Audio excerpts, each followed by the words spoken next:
Hello YouTube, welcome back to my channel. So in today's tutorial, we're going to start this tutorial actually marks the beginning of our new series on my YouTube channel. So in this series, we're going to be going over computer vision. Specifically, we'll be going over convolutional neural networks, and we'll be trying to understand how computers understand images and make sense of images. For example, we have very new technologies like self-driving cars, robots, and other technologies that can be able to recognize people, be able to recognize objects, to detect obstacles like self-driving cars. So we're going to understand how these technologies work. It's a field of computer science known as computer vision. In this tutorial, in this series, we're going to go over convolutional neural networks, which is just a methodology that is used to achieve computer vision. Okay, so let's get started. So we'll be going over different libraries, we'll be building different projects, we'll be classifying different images, whether they are, for example, cat and dog, whether an image consists of a cat or a dog, whether an image maybe it's a car or a truck or something like that. So we'll be building different projects like that, and we'll be able to understand computer vision from a fundamental level at using artificial neural networks. We'll be working with deep learning, and we'll be using the Google library called Tensorflow. We'll also be using Scikit along with other Python machine learning libraries. So if you are new to machine learning a bit, then you need to now brush up a bit on machine learning. So these are the prerequisites for this course. You need to for this series, you actually need to know a bit of machine learning. So if you don't have the basics of machine learning, well, I have a tutorial on my YouTube channel. You can just search that. If I remember, I'll keep a link up here.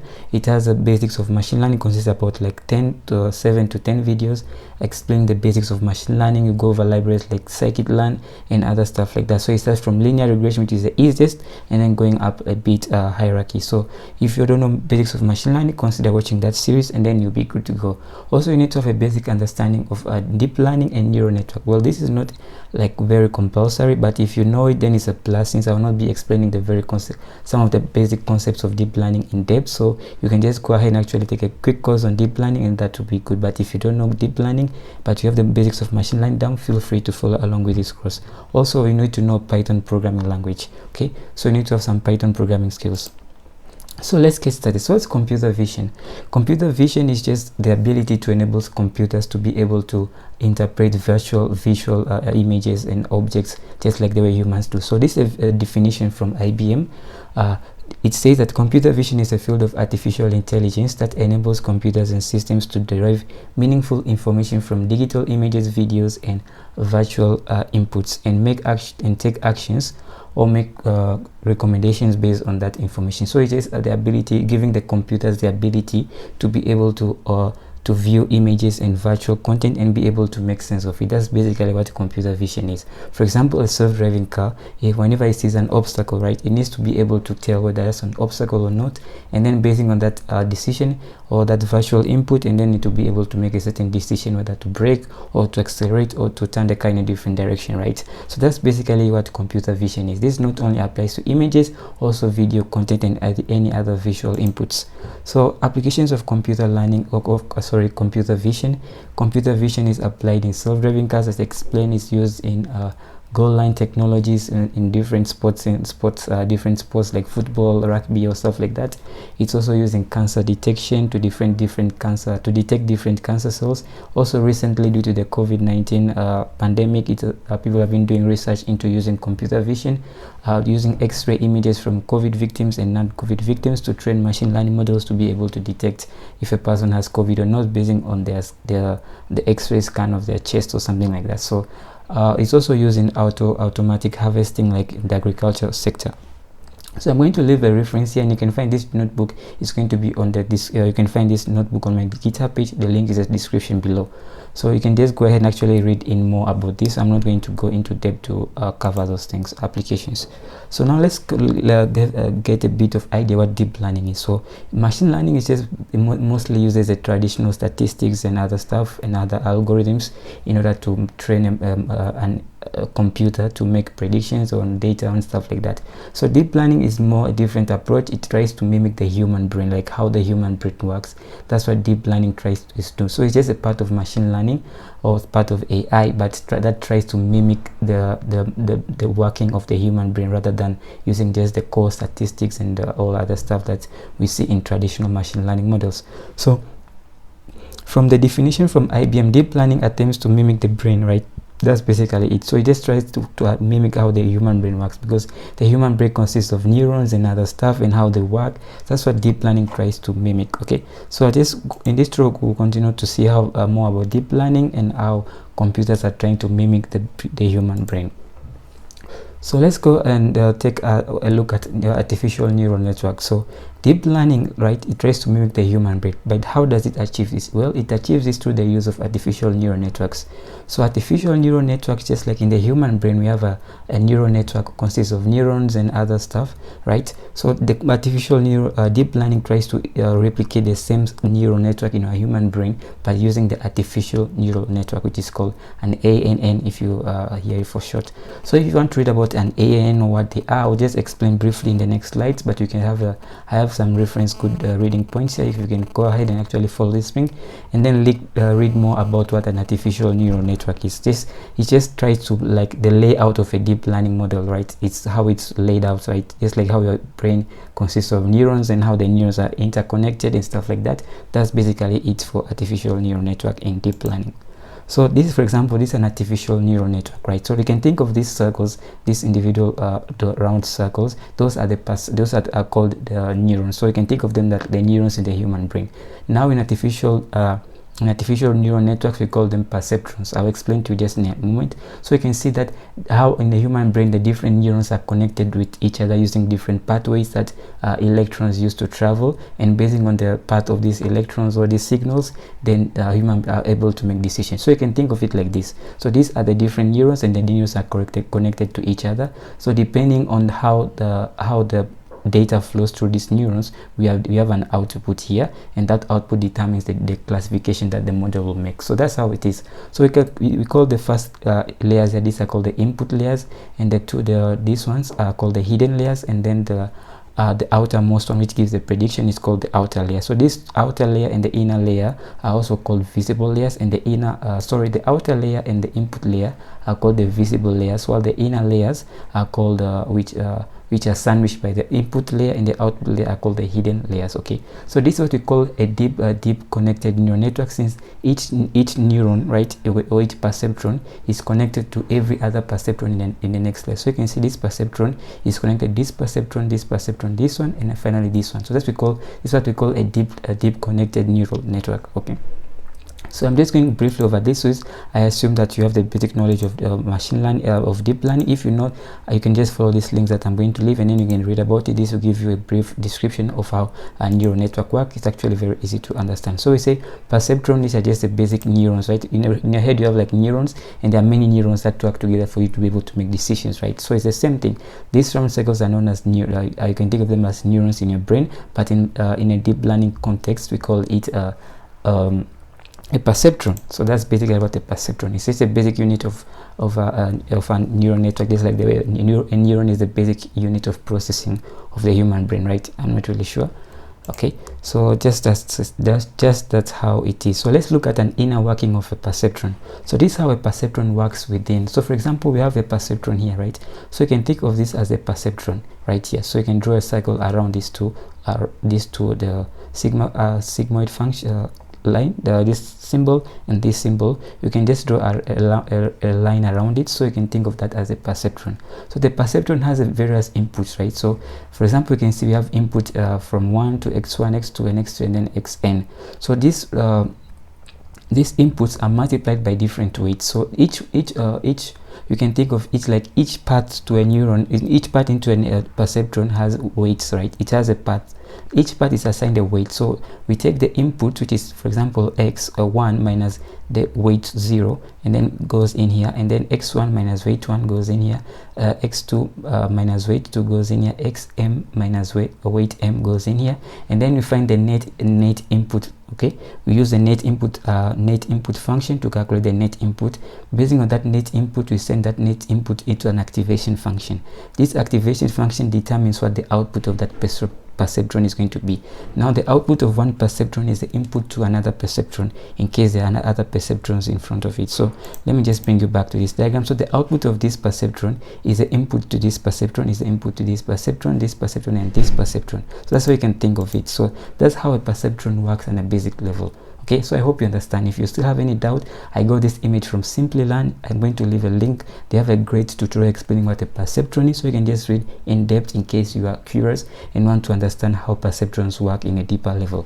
Okay, so we have made different activations like a sigmoid function, so you can get an output from the net function, the net input function, and then based on that input we can pass into an activation function that's sigmoid curve or a sigmoid function, which is just this formula here. There is actually a line here, so it's 1 over 1 plus 1 plus 1 plus e raised to power negative x. So that's what basically. So for example, if you have a 10, we put into 10, this function will help us to produce an output that is between 1 and a 0. Okay, if you want to search more about sigmoid curves, they are very popular in mathematics and machine learning. So if you know what the sigmoid curve is, I also have a tutorial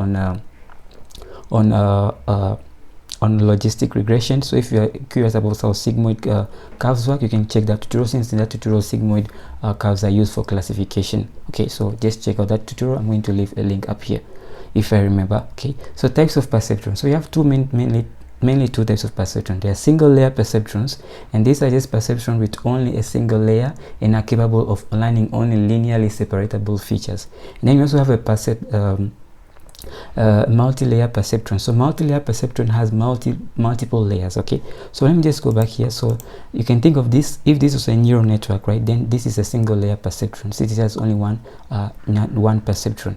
But if you bring back here, this is a multi-layer perceptron, since there is a layer of perceptron, another layer, and then another layer. But if you had only one layer, just like this one, the input layer only, then that will only be a single layer perceptron. Okay, but also have multiple layer perceptron. Okay, that's basically the concept of perceptrons.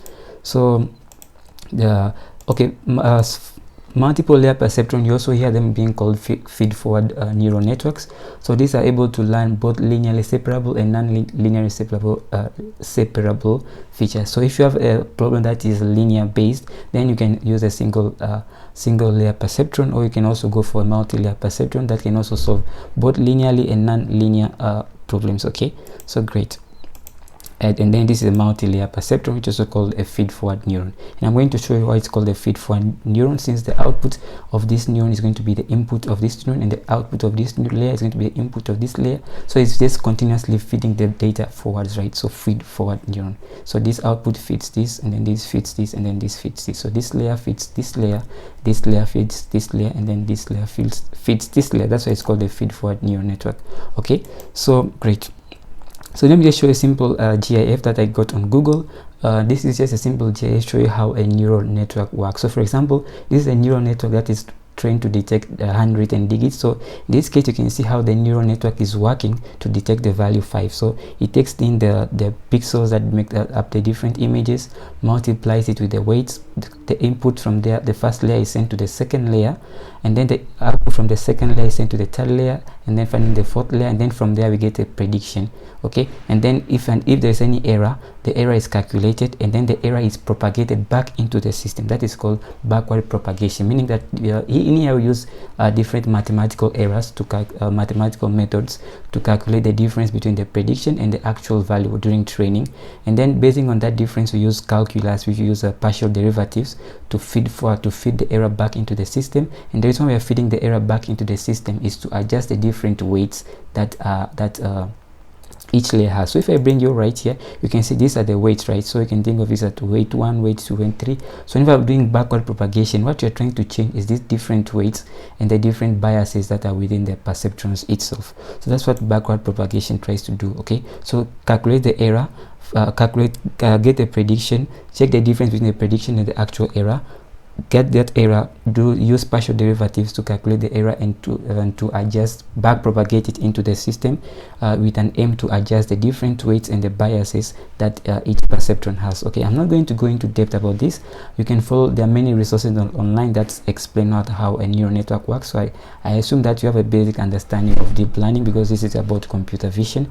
I'm just going about this in brief so that you guys who are new to deep learning can have at least a brief idea, and those of us who are new but have like we forgot some things that we catch up, and then we can go on with computer vision. So if you really want to go into this, it's just a very complicated, very broad field. You can just even take a month to properly understand how neural network works. Okay, so it's very interesting. So if you're interested, there are many resources. I'm going to just recommend one resource here.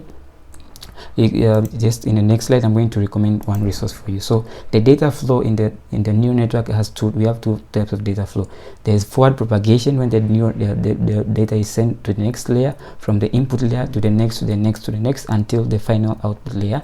And then you have backward propagation, where the error is corrected, and then using partial derivatives, we propagate the error back into the system to adjust the weights and the different biases that make up that specific neural network. Okay, great, in order to get higher accuracy. So each of these forward flows and backward flows is known as an epoch, and we'll talk about that in the upcoming videos a lot. So if you want to read more about neural networks and how they work, 3 brown 1 blue has a awesome tutorial on his YouTube channel. You can just watch that video. The animations are just great. Also, Simple Learn has a great tutorial on how to understand neural networks, perceptron, and stuff like that. So I highly recommend that you watch these 2 videos, and they'll give you a brief, really in-depth understanding of how neural network works. Okay, so in this tutorial, just this is the first part of the tutorial. So in the second part of the tutorial, we're going to go and actually build a simple neural network to classify the iris data set. So if you've ever worked with machine learning models, you probably know what the iris data set is. So I'm just going to create a new notebook. I'm going to create a new notebook, and I'm going to use that notebook to create a simple neural network. So I'm going to call it lesson, let me just call it lesson_1, so that you guys, when you go to the GitHub page, you can actually find that notebook. So let me just go ahead and actually import the things that I need to do. So I'm going to say from sklearn. So again, you also need to have some libraries installed that I didn't actually mention. So you need to have Scikit-learn installed, you need to have pandas installed, you need to have Tensorflow installed. So I'm going to keep a link to all those installation guides in the description, so that you guys can get access to those installations, and then it's actually very straightforward. You can just read and then follow along with the documentation. So it's actually very fairly straight to install. So we'll be using Anaconda, and I'm going to link a lot of resources in the description that will help you to install those various libraries like TensorFlow, Scikit-learn, pandas, and all those machine learning libraries that we'll be using in this tutorial. So let's get started. So I'm assuming that you are familiar with the basics of machine learning. That's why you probably know how to install some of these libraries like pandas, Scikit-learn, and Tensorflow. Okay, if you don't know how to install Tensorflow, maybe that might be difficult for most of us. So I'm going to leave resources in the description. You can find those resources, and you can follow along and install those libraries. I'm actually using Anaconda, so it's a great thing just to use Anaconda instead of using pip. So once you have those libraries installed, come back here and watch those videos, because it's actually very straightforward to install those libraries. Okay, great. So let's get started. So I'm going to say from sklearn, we need to import data sets. Okay, and then from we're going to import also pandas. So import pandas as PD. So if you don't know what pandas and Scikit-learn is, I have a whole series on pandas introducing you to the basics of pandas. So I'm going to put a link up here to that tutorial on pandas, and also Scikit-learn. You can follow that machine learning series that I have. It has the most, you have used Scikit-learn throughout that whole series, so you should be good over there. Okay, so now that we have it, I'm going to import the iris dataset. So iris dataset is a very famous dataset in machine learning, and since I'm assuming that most of us here have the basic knowledge of machine learning, then we'll probably come across the iris dataset, because it's like one of the most famous datasets in machine learning. So if I just press enter, you can see this is the dataset for an iris flower, and iris flowers are just a simple collection of some flowers. So if you don't know about the iris flower, you can actually read this documentation, and you can see what the iris dataset is, where it came about, and all that stuff. And I'm not going to go into that just to save time, since I have an assumption that most of us have the basics of machine learning. Okay, so I'm going to now create an iris dataset, some data frame rather. So iris data frame, and this is going to be panda data frame. So sorry, data frame, and then this is going to be data is going to be iris data, and then you're going to have the columns, and the columns is going to be columns are going to be iris iris dot feature underscore names, just like that. So that's all we need to do. So if I just go ahead and actually let me add in the column field, so iris underscore df data frame, and I'm going to add the target column. So if you don't know the basics of pandas, I have a whole tutorial series on pandas, so you can just check that out. So I'm going to say iris targets. Okay, so I'm going to have that there, and I'm going to do iris underscore df dot head. So I'm just going to check the first 5 rows, and you can see this is our data sets here. So we have 1, 2, 3, and 4 features, and then we have our target, which is of 3 classes, right? So great. So now that we have our data set loaded, let's go ahead and actually import TensorFlow and all the other libraries that we need. So I'm going to say import TensorFlow as TF by convention, and then from keras, also need to have keras install.layers. We're going to import the dense layer, and then from keras.models, are going to be importing sequential, and then from sklearn dot model underscore selection, we're going to be importing train underscore test underscore split. So we're going to be importing the train test split, so we can be able to split our data. So also I'm going to import from matplotlib import pyplot as plt. So we're also going to import from keras. We're going to keras.utils import to underscore categorical, just like that. And then also going to use the magic method here just to enable our graphs to be able to be displayed in the Jupyter notebook. So we're going to say inline. Okay, so matplotlib underscore inline. So if you don't have your graph being displayed, make sure that you have that line installed there. So I'm going to run that, and hopefully just ignore these errors. There's some errors. So we have all the libraries imported. So now that we have that imported, let's go ahead and actually create our split our data into the training and the target and the training. Sorry, the X and the Y. Okay, so we're going to go iris data frame, and then that's going to be Y, X, sorry. So that's going to be our X, and then you're going to say Y is going to be X.pop, right? You're going to pop the last thing out, so you're going to pop the target column. So Y is going to be our target, right? So if I run this, then we're going to do X. If I do X dot head, and then you can see we have all that there, and then we can also do Y dot head also. And if you run this, you can see we have only the target variable. So great. So now that we have that, I'm going to split my data into training and testing. So I'm going to say x train x underscore test, comma y underscore train and y underscore test. I'm going to say train test split. So I'm going to have the train test split, and I'm going to pass in x, I'm going to pass in y. I'm going to say train underscore size is going to be 0.8. This means that you're going to be using 80% of our data for training. And then you can also say random state. So you can say random underscore state, and you can set that to be let's say 42. Okay, then we can run that. So this is going to split our data into training and testing sets.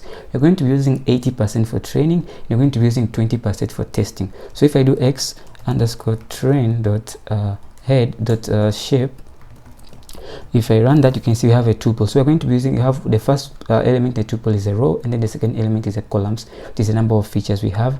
And then so we're going to use 120 rows for training, and then you're going to be using x underscore test dot shape, and this we're going to use 30 for testing. So you can actually change these values depending on what you want. So I'm just going to leave it 80 for training and 20 for testing. So now that we have that there, let's go ahead and actually begin to convert our y into a categorical feature. So we're going to say y train is going to be to underscore categorical, and then you're going to pass in underscore y underscore train. You're going to repeat the same y underscore tests, and this is going to be to categorical, and I'm going to pass in y underscore test here as well.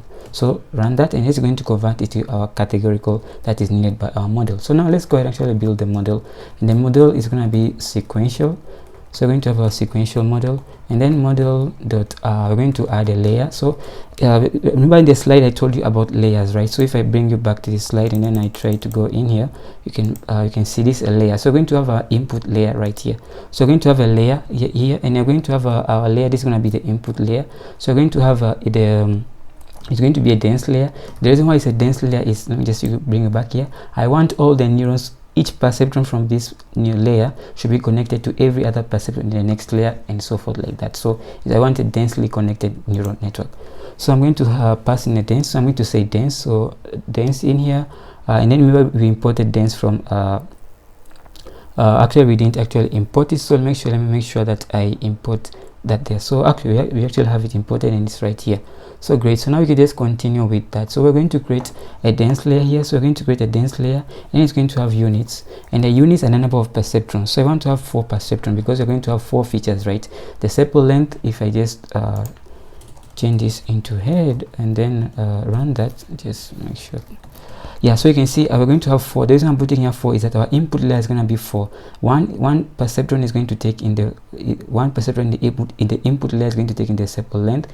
The next is going to take in the sepal width, and then the petal length, like that. So we're going to have 4 layers in here, right, in the input layer. So one of them will be taking the petal length, another one taking the petal width, another one taking the sepal length, another one taking the sepal width. Okay, that will be our first input layer. Great. So that's how you can create the first input layer. Now let's go ahead and actually specify the input underscore shape. The input shape, this way we are going to tell it what's the shape of our input layer. Okay, so we're going to have here, I'm going to say x underscore train dot shape, and I'm going to get the shape is going to be done to me a tuple, and I'm going to get the second element in the tuple. So this is going to specify our input shape, and then you're going to pass in our activation function, where we talk about activation functions, right? So if I bring you back here, our activation functions are going to be this one right here. So our activation functions are going to be these ones right here, right? Sorry, this one right here is going to be our activation function. Okay, so this our inputs are going to be the sepal width, the sepal length, yeah, the other things, and then these are going to be our input our activation function. Okay, so the activation function is going to be relu, and then you're going to pass in here the name. The name is going to be layer 1. Okay, so we're going to call it a name. We're going to call it layer 1. I'm going to have another layer here. I'm going to add another dense layer, and then it's going to have units. Number of units is going to be 4.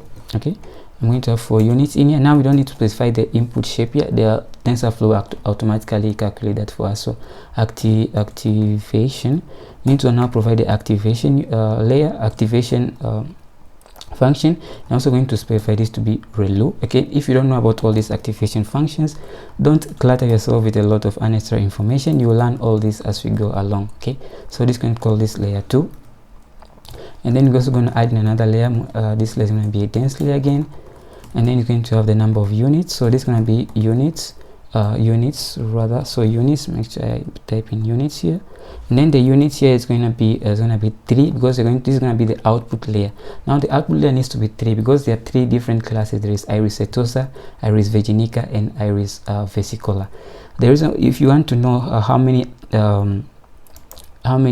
unique features, unique like classes that you have, so I'm going to say xtrain dot, this is going to be unique. So I'm just trying to get the unique. So let me just, okay, so unique, I don't think you can get it like that. So it's let me just check that values, and just, okay, I can get the unique values like that. So but basically what unique means is that how many unique classes do we have. So in iris setosa we have iris in the iris data set we have three main classes. This is iris setosa, iris virginica, and iris vesicola. So if you read the information about the iris data set, you'll be able to find that information here. So you have iris setosa, iris virginica, and then iris vesicola. So there's the 3 iris classes. Since you're going to either get a prediction of either being a 0, which will be iris setosa, a 1 iris vesicola, or a virginica iris sorry, a 2 iris virginica. That's why we're going to have an output to be 3. That's why in the output layer we're specifying 3. Okay, so great, I hope that makes sense. So And if it doesn't, don't really worry about this. We'll go over all of this in the future videos. It will make sense to you. So this will be softmax. So we're going to have a softmax activation function. And then you're going to give this a layer name. You can just call it layer 3. So great, that's how we now have created our layer. Now let's go ahead and actually specify compile this layer. So I'm going to say compile, and then in here we're going to provide in some parameters or some arguments. So the first one is going to be optimizer, and then the optimizer which you're going to be using is RMS prop, just like this. So don't worry about all of this for now, just type in, okay, and then just see, make sure that this works and you understand the core concept. Fit things like optimizers and other stuffs you will learn as you go along, so don't worry about understanding what they do for now.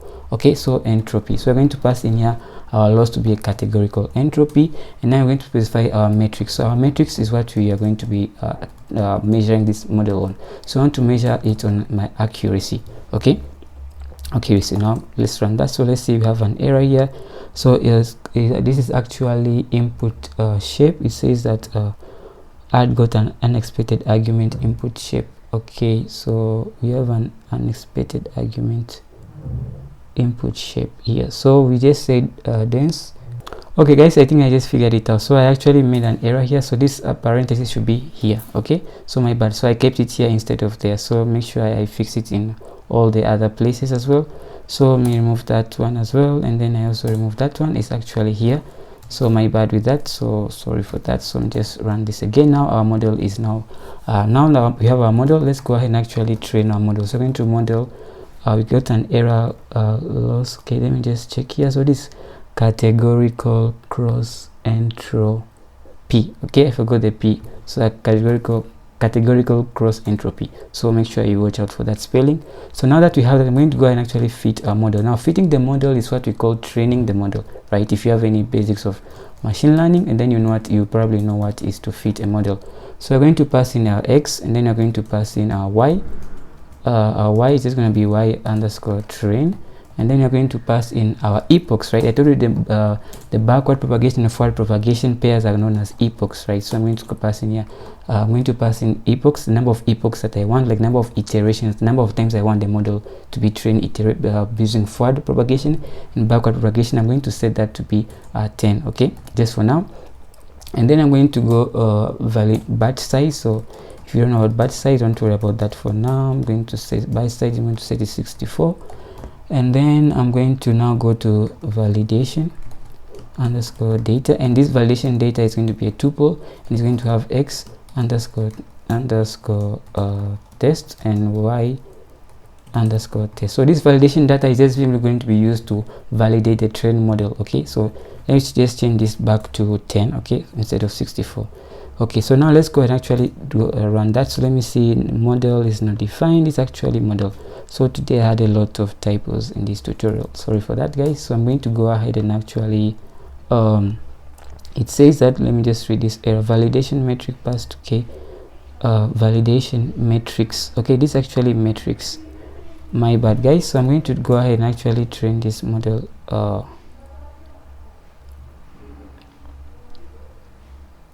Okay, I got the spelling of accuracy also wrong, so guys, really sorry for that. Accuracy. Okay, make sure I get the spelling right, accuracy, and then let's check that again. Okay, accuracy. Okay, good, that's right. So now I'm gonna run this one again, and then this is going to go ahead and actually begin to train our model. So you can see our model is being trained, and we ran 10 iterations. So you can see on every iteration, right, the accuracy is not increasing a bit, but what we can do is change this from 10. Let's move this to let's say 50, and then let's try to train on 50 iterations. Now you can see that every time we are training, right, on every iteration, 27th iteration, you can see the accuracy is improving bit by bit by bit by bit, because the model, whenever you're doing backward and forward propagation, those weights are being adjusted, and the values are being closer and closer to the actual correct answer. So whenever I take you back in here, so let me just go back to let me go back to that GIF image that I had. So you can see here it is. So whenever you're doing the forward propagation and backward propagation, so we do the forward propagation, make a prediction, we check the difference between the prediction, the actual value.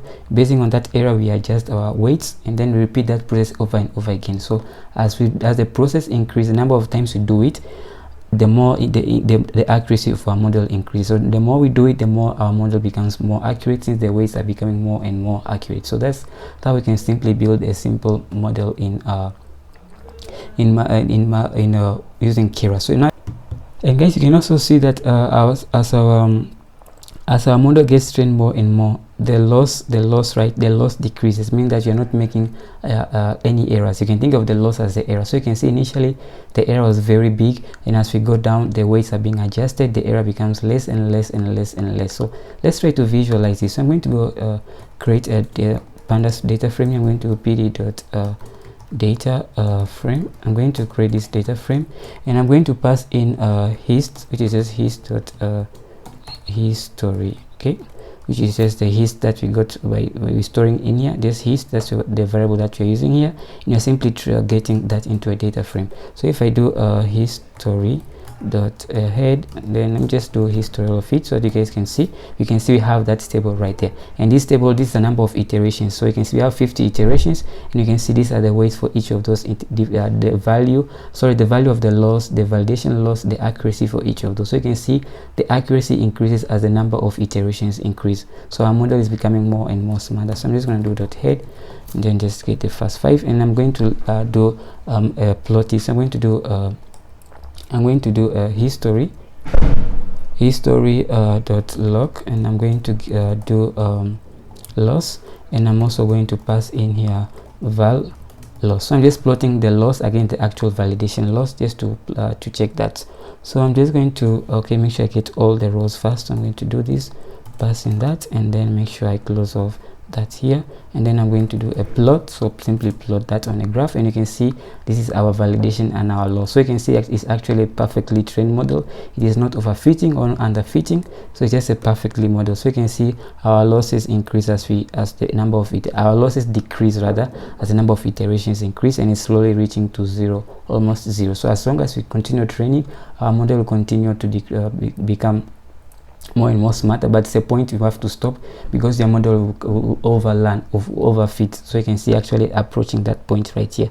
So you don't want your model to master the data too much. You just want it to be just moderate, okay, not too low, which is called underfitting, or not too high, which is called overfitting. So you just want it to be in the middle. So you can see our model is actually doing well. So guys, that's it for this tutorial. So you have learned how to what's a bit introduction to artificial neural networks, and I'll simply build our first artificial neural network. So in the next tutorial, we'll continue to go a deep dive into convolutional neural network. We'll discuss the theory, and in the progressive videos, we'll actually begin to build actual computer vision artificial intelligence models. Okay, so guys, thanks for watching. If you enjoyed this tutorial so far, give it a like and subscribe to my YouTube channel for more videos like this. Thanks for watching.